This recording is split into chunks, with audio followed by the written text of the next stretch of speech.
how's it going? Time to harvest the water chestnuts. Didn't do too well with the water chestnuts this year, through my fault. I sort of stuffed up the first couple of sowings I did in the soil. I planted one lot out in the little pond we had, bathtub pond out the back, and it didn't do too well for the fish. I then planted 2 lots out into little containers in pots out the back there, and the way I did them, the water became too anaerobic and actually turned acidic and basically started to kill off the water chestnuts. So the third attempt I tried was the little styrofoam box.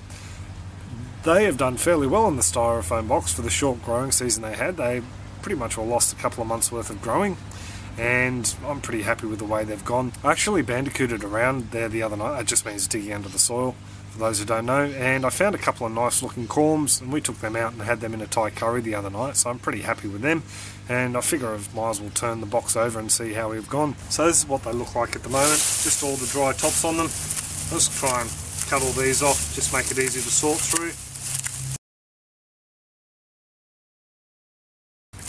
So there we go, a weed or two here and there, pull them out as well.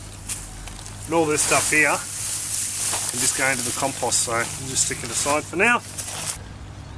So I'll just bring the camera down now, we'll tip this out on the tarp and we'll see how we went.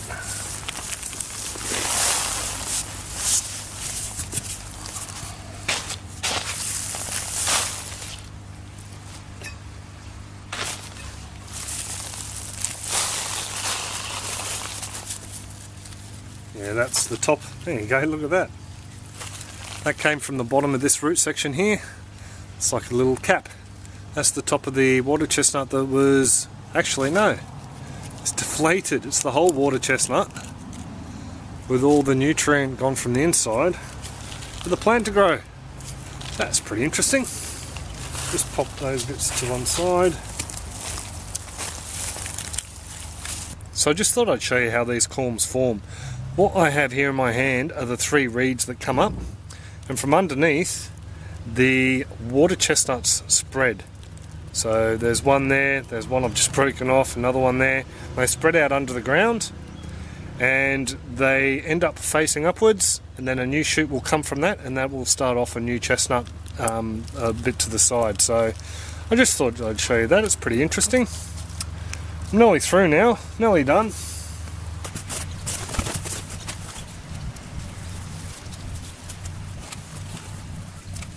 So there you go, that's what we got from this harvest. They're still a bit messy, so I'll go wash them up and we'll have a better look at them, hey? We're ready to weigh these guys out now. So I'll start with grams and see how many we get. What I've got in here is actually the edible size ones. I've kept the smaller ones aside and I'm going to use them to plan out next year's crop. So I'll just pop these in here.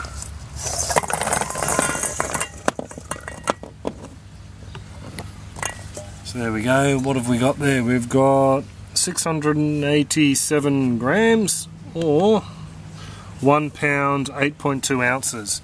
So I'm pretty happy with that. From the risk of having none whatsoever after I stuffed up the first couple of batches I put in the ground, I'm really happy. I think I started off with 8 or 9 corms to begin with, can't quite remember. So I'm really happy with this harvest we've got. I can't really complain at all. There's probably about half a dozen meals, we'll probably stretch it to about half a dozen meals worth of curries in there. We just like to add them chopped up just as a nice little crunch factor. Also stir fries as well. And these are the corms I have left over, these small ones here. They're a little bit too fiddly to peel and use in cooking, so what I'll do with these guys is I'll put them in some water and a container. I'll clean them off, make sure there's no dirt on them, and put them in the bottom of the fridge. They can stay there until it's time to sow them out again.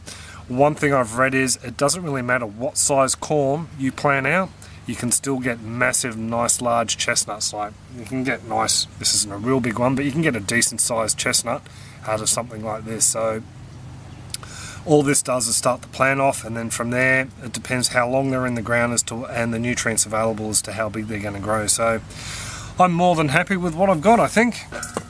Just to give you a look at some of the different sizes we've got here, I'll just empty them out onto a plate.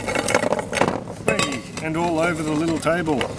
So we've got anything from probably about half a dozen of these larger ones, nice decent sized ones, anything down to there. I can peel them and put them in whole. After you get the skin off, just peel them with a knife. And these larger ones I could probably cut up into slithers, probably get 4 or 5 slithers out of there, and that's what we throw into the curry. So more than happy with that, can't really complain at all.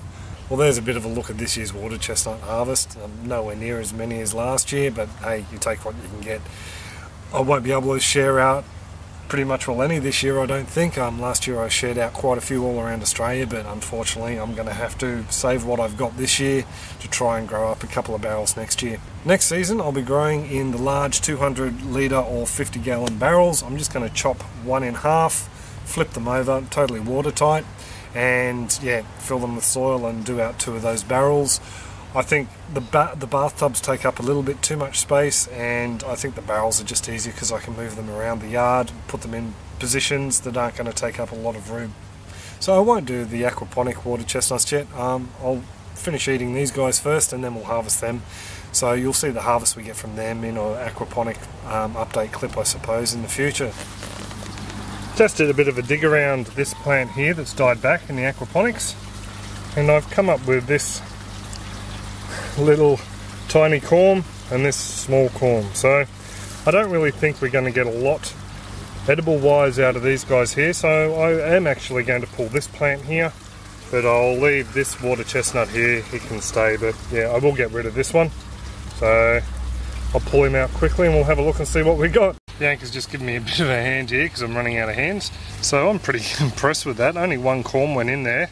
There's a couple of edible ones in there, but yeah, I'm pretty much all going to leave the other one that's hidden underneath that kangkong over there because he still has green leaves. I just thought I'd show you that, yeah, the water chestnuts do grow alright in the aquaponic beds here, so pretty impressed with that.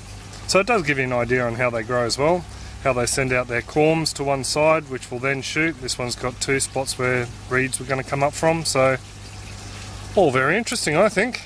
That was just a bit of a look at how they come from the aquaponics, and yeah, I'll do a proper harvest clip for that lot over there a bit later because he did a little bit better than these ones here. So there you go, there's my little bit of a water chestnut harvest for 2013. So these guys will be planted out in spring, so probably September, late September I'll probably plant these guys out if the weather started to warm up a bit. But other than that, those small corms will just be hibernating in the bottom of our fridge in some water. So there you go, I'll stop rabbiting on. Any comments, questions, suggestions, just drop them in the comment section below and I'll get back to you. Other than that, I hope you all have a great one and take it easy. Catch ya.